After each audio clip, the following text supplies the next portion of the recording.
अब हम लोग बात करेंगे लोकतंत्र। लोकतंत्र को अंग्रेजी में बोला जाता है डेमोक्रेसी। लोकतंत्र यूनानी शब्द डेमोक्रेसिया से बना होता है। यूनानी में डेमोस का अर्थ होता है लोग और क्रेसिया का अर्थ होता है शासन। डेमोक्रेसी अर्थात लोकतंत्र का अर्थ होता है लोगों का शासन। तो हम लोग सिंपल भाषा में लोकतंत्र का डिफिनेशन दे सकते हैं, शासन का वह रूप जिसमें जनता शासकों को चुनाव करती है। जनता क्या करती है, वह शासकों का चुनाव करती है। जैसे मान लीजिए प्रधानमंत्री का इलेक्शन होगा तो प्रधानमंत्री को हम लोग क्या करते हैं, जनता चुनती है। मुख्यमंत्री का चुनाव होगा तो मुख्यमंत्री क्या करती है, जनता चुनती है। विधायक का चुनाव होगा तो विधायक क्या करेगी, जनता चुनती है। तो जनता द्वारा चुनी गई सरकार को हम लोग क्या करते हैं, लोकतंत्र कहते हैं।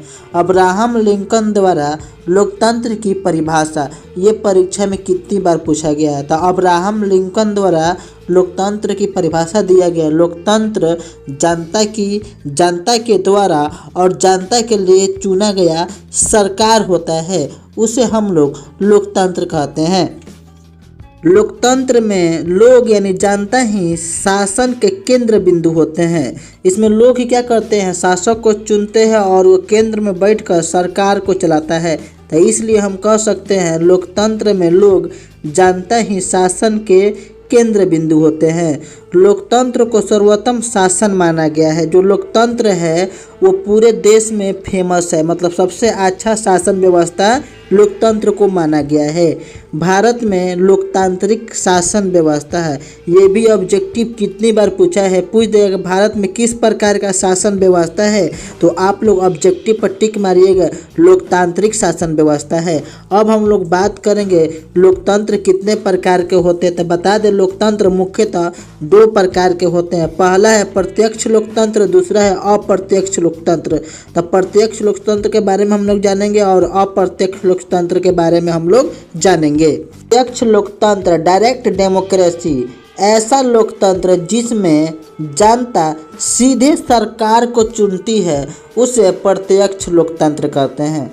प्रत्यक्ष लोकतंत्र जिसमें जनता होती है सीधे सरकार के चुनती है। जैसे मान लीजिए प्रधानमंत्री का चुनाव होगा तो जनता क्या करेगी, डायरेक्ट सरकार को चुनती है, प्रधानमंत्री को चुनती है। यहाँ पर अगर चुनाव होगा भारत में तो विधायक को चुना जाता है, सांसद को चुना जाता है। लेकिन प्रत्यक्ष लोकतंत्र में जो जनता होती है सीधे सरकार को चुनती है, इसलिए इसे प्रत्यक्ष लोकतंत्र कहते हैं। और प्रत्यक्ष लोकतंत्र का एग्जाम्पल है स्विट्जरलैंड।